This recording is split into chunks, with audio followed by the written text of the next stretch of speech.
हुकूमत की जानिब से डिजिटल फ्यूल मैनेजमेंट सिस्टम के निफाज का फैसला कर लिया गया है। 12,000 पेट्रोल पंप्स के लिए 24,000 मोबाइल डिवाइसेस की खरीदारी मुकम्मल कर ली गई है। मोबाइल फोन्स ओगरा के जरिए ऑयल मार्केटिंग कंपनियों के हवाले कर दिए गए हैं। तफसील जान लेते हैं इस्लामाबाद से समा के नुमाइंदे जहीर अली से। जी जहीर, बताइएगा क्या तफसीलात हैं? देखिए, हुकूमत ये चाह रही है कि मुस्तकबिल में जो पेट्रोलियम मसनूआत की मॉनिटरिंग है, ज़ख़ीरा अंदोज़ी है, इसकी भी मॉनिटरिंग की जाए। सेल का जो डेटा है वो भी हुकूमत के सेंट्रलाइज डिजिटल सिस्टम के साथ हो। तो इस हवाले से ये फैसला किया गया था कि डिजिटल फ्यूल मैनेजमेंट सिस्टम तैयार किया जाएगा। और इस हवाले से जो ऐप बनाई गई थी, फ्यूल पार्किंग ऐप, वो तैयार कर ली गई है। और मोबाइल कंपनियों को 24,000 जो मोबाइल फ़ोन थे उन्होंने पेट्रोल पंप्स के हवाले किए गए हैं। अब जो इम्पोर्ट होकर फ्यूल पाकिस्तान में आ रहा है और आगे जो तरसील हो रही है, वो तमाम का जो डेटा होगा वो एक सेंट्रलाइज ओगरा का डिजिटल सिस्टम है, उसके साथ मुंसलिक होगा। और उसमें जो ज़खायर हैं, इस वक्त स्टॉक है, उसकी भी मॉनिटरिंग की जाएगी और सेल परचेज की भी मॉनिटरिंग की जाएगी। एक तो हुकूमत के लिए ये आसान हो जाएगा, हंगामी सूरत हाल में अगर कोटा नाफज करना हो तो ये उसकी बुनियाद पहली जो स्टेप है वो ये है कि एक डिजिटल मॉनिटरिंग सिस्टम हो जिसके तहत ही जो जिस पेट्रोल पंप से जितना पेट्रोल फरोख्त हो या जितना डिपो से निकले उसका रिकॉर्ड मौजूद हो। अपडेट्स के लिए आपका बहुत शुक्रिया। तो नाजरीन, कौमी एयरलाइन PIA के शोबा फाइनेंस और सप्लाई चेन को इस्लामाबाद मुंतकिल करने का फैसला कर लिया गया है। इब्तदाई मरहले में शोबा फाइनेंस के जनरल मैनेजर समेत ग्रुप 7 तक के 20 अफसरान को कराची से इस्लामाबाद मुंतकिल किया गया है। शोबा सप्लाई चेन के जनरल मैनेजर समेत 6 अफसरान को भी इस्लामाबाद ट्रांसफर कर दिया गया है। इसी पर तफसील जानेंगे नुमाइंदा समा जावेद असगर से। जावेद, बताइएगा मजीद क्या हिदायत जारी की गई फैसले के हवाले से? जी, PI की निजकारी के बाद ये बड़ा फैसला एक सामने आया जिसके मुताबिक PI की शोबा फाइनेंस सप्लाई चेन को इस्लामाबाद मुंतकिल करने का फैसला किया गया है। इब्तदाई तौर पर PI की शोबा फाइनेंस के GM और ग्रुप 7 तक के 20 अफसरान की कराची इस्लामाबाद ट्रांसफर कर दिए गए हैं। शोबा सप्लाई चेन के GM समेत 6 अफसरान की कराची इस्लामाबाद ट्रांसफर कर दी गई है। तमाम अफसरान को 2 मई तक लाजमी तौर पर इस्लामाबाद रिपोर्ट करने की हिदायत की गई है। PI के चीफ HR अफसर की मंजूरी के बाद अफसरान के फौरी इस्लामाबाद रिपोर्ट करने का भी हुक्म जारी किया गया है।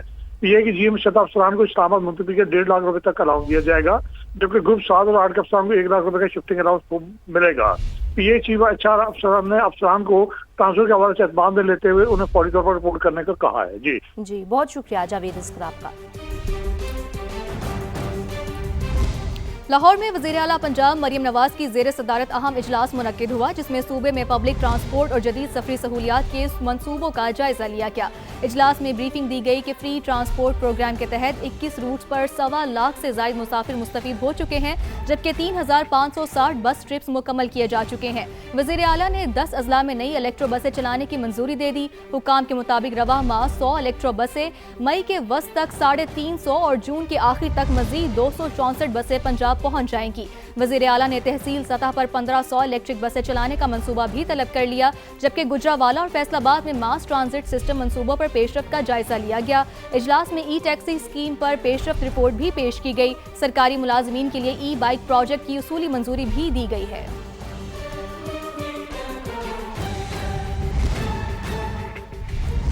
रावलपिंडी से आपको अफसोसनाक खबर देंगे। रावलपिंडी के इलाके टेक्सला में मुलजिम ने तेज धार आले से 2 खवातीन समेत 3 अफराद को कत्ल कर दिया। तो अफसोसनाक खबर, अफसोसनाक वाक़या पेश आया है। रावलपिंडी में थाना टेक्सला की हुदूद में तेज धार आले से 2 खवातीन समेत 3 अफराद कत्ल कर दिए गए। मकतूल दानिश ने सीमा गुल से पसंद की शादी कर रखी थी और पुलिस के मुताबिक मकतूलिन में सीमा गुल की भाभी शहला भी शामिल थी।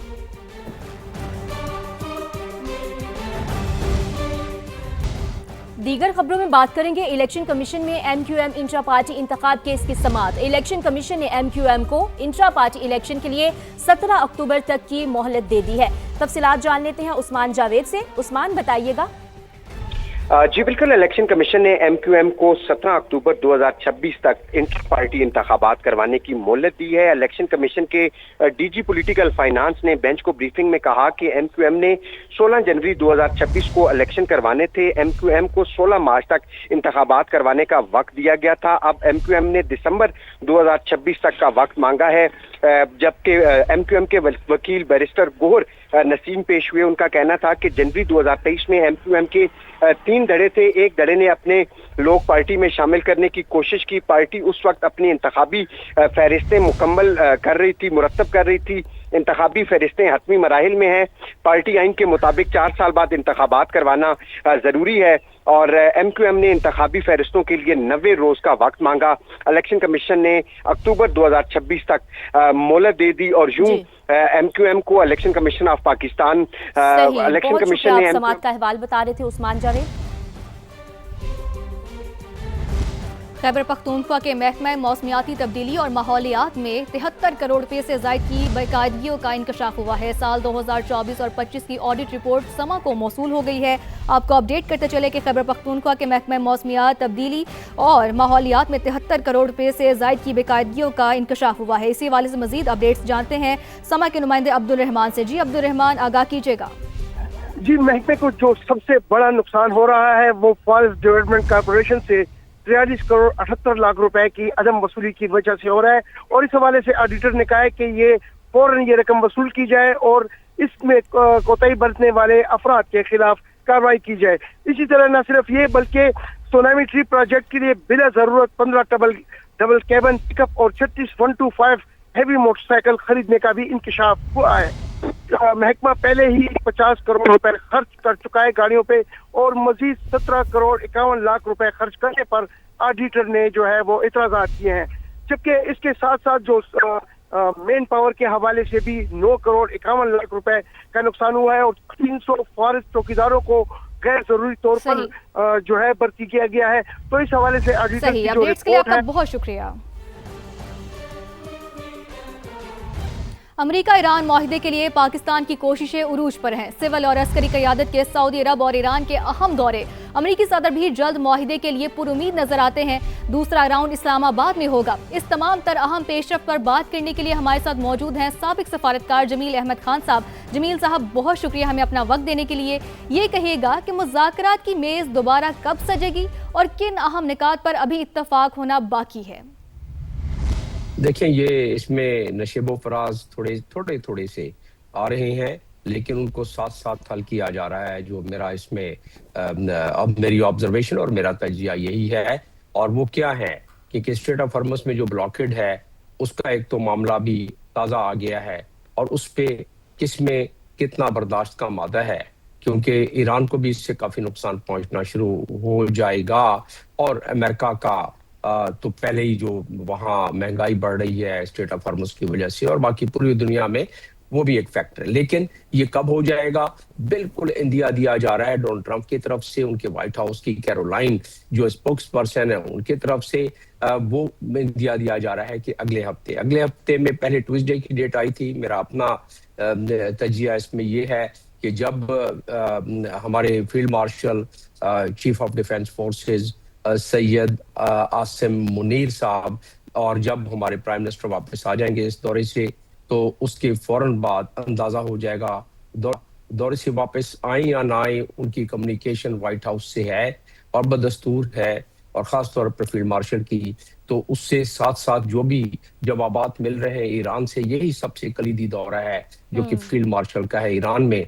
और ईरान में सिर्फ जो आपको टीवी के स्क्रीन पे नजर आ रहे हैं, जो फुटेज नजर आ रहे हैं, सिर्फ वही नहीं है।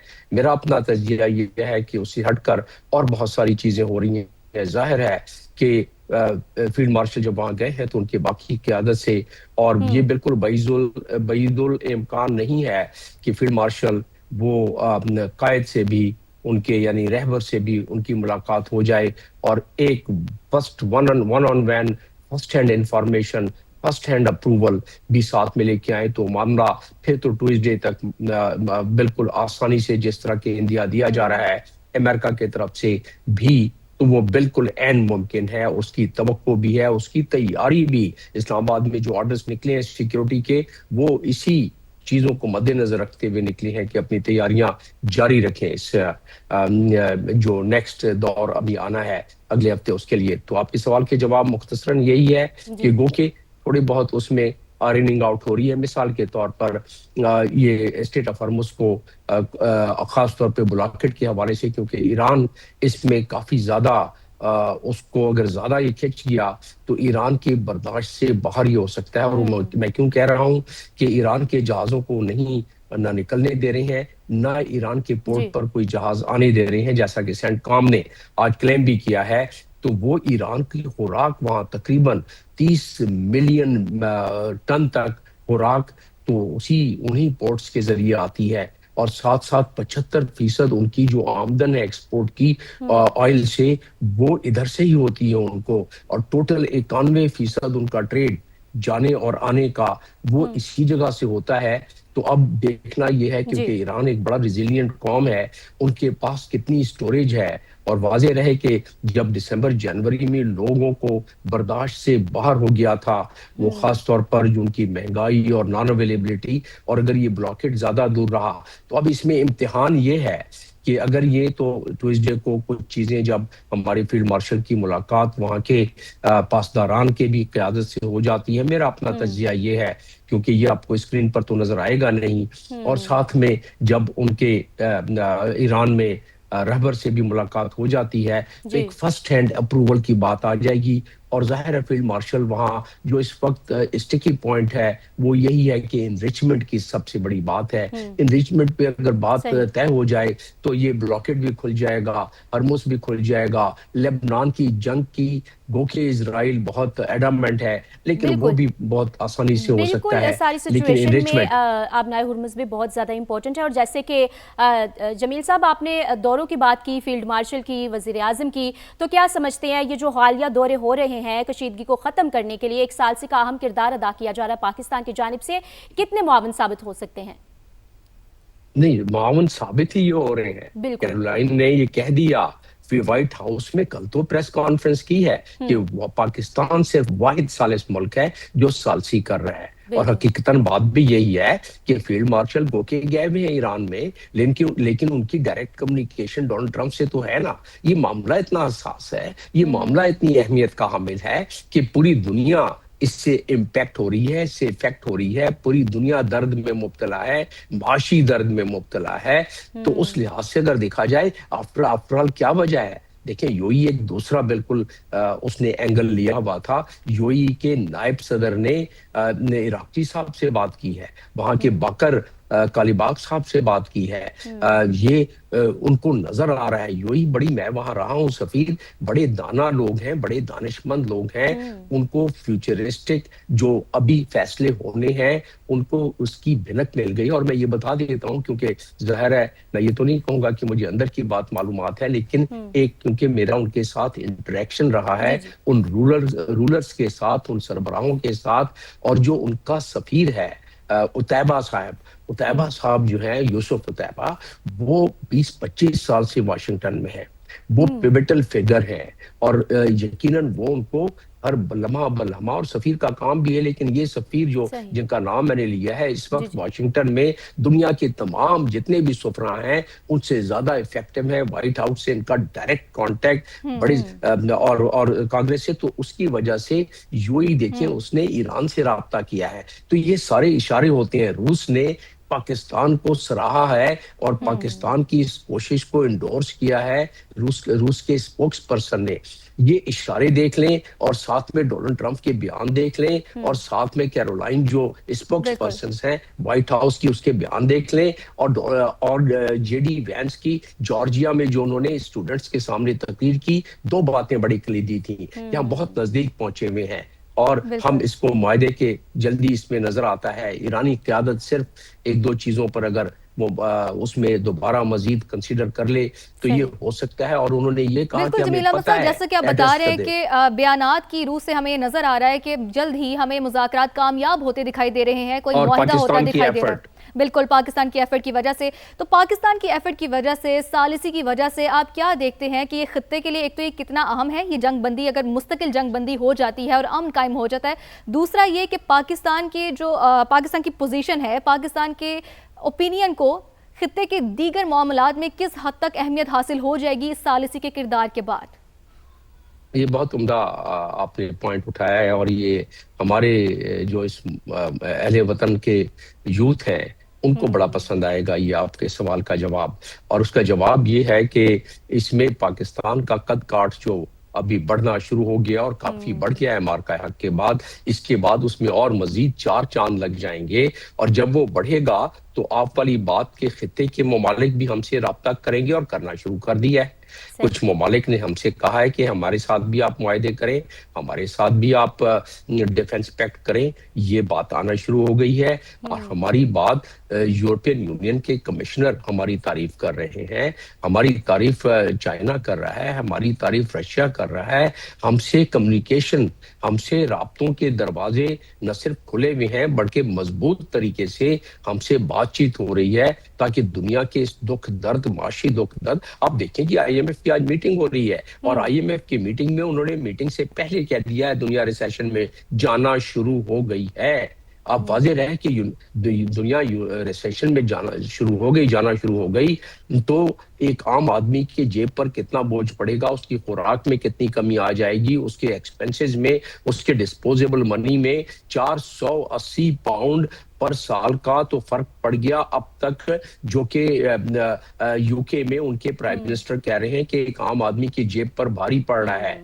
वो मेडिसिन कहाँ से लेंगे, खुराक कहाँ से लेंगे, सड़कों पे निकल आएंगे। जैसा कि अमेरिका में 90 लाख के करीब अफराद सड़कों पे निकले थे, पिछले हफ्ते की बात है। तो ये सारे प्रेशर डेवलप हो रहे हैं। आपके सवाल का दूसरा हिस्सा, इस पूरे खिते में पूरा सिक्योरिटी पैराडाइम जो है वो आगे जाके चेंज होता हुआ नजर आ रहा है इस मुआहदे के बाद और इस पाकिस्तान की शटल डिप्लोमेसी के बाद। जब पाकिस्तान का कद काठ बड़ा होना शुरू हो गया है, जैसे मजीद जब इसमें इजाफा होगा तो पाकिस्तान से लोग इन्वेस्टमेंट की तरफ भी आएंगे। पाकिस्तान में लोग